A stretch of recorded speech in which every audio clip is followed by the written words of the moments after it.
The gentleman is recognized for 5 minutes. Thank you, Mr. Speaker.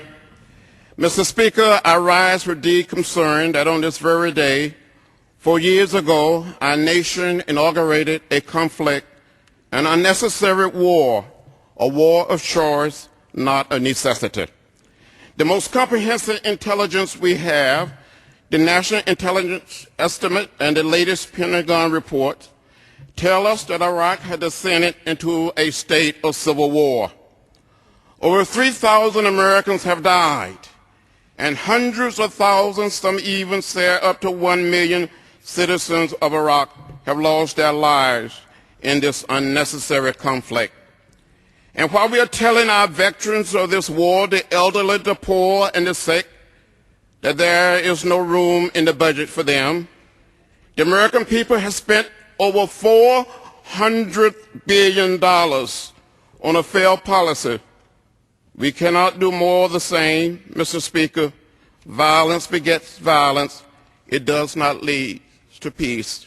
President John F. Kennedy once said, "Those who make peaceful revolution impossible will make violent revolution inevitable." My greatest fear is that the young people of Iraq and of the Middle East will never forget this war. My greatest fear is that they will grow up hating our children and our children's children for what we have done. Mr. Speaker, the Bible is right.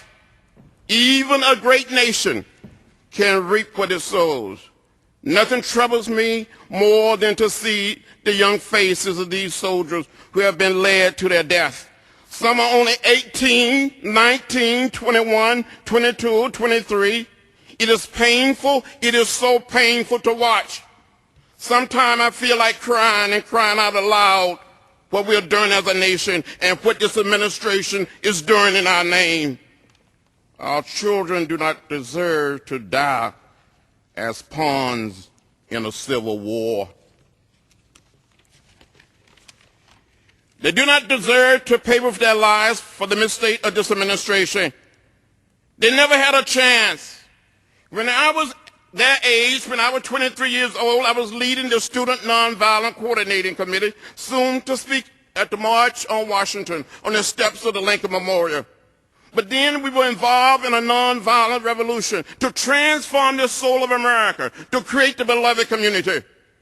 40 years ago, I was there in New York City in the Riverside Church when Martin Luther King Jr. gave one of the most powerful speeches he ever made against the war in Vietnam. If he could speak today, he would say this nation needs a revolution of values that expose the truth that war does not work. If he could speak today, he would say that war is obsolete as a tool of our foreign policy.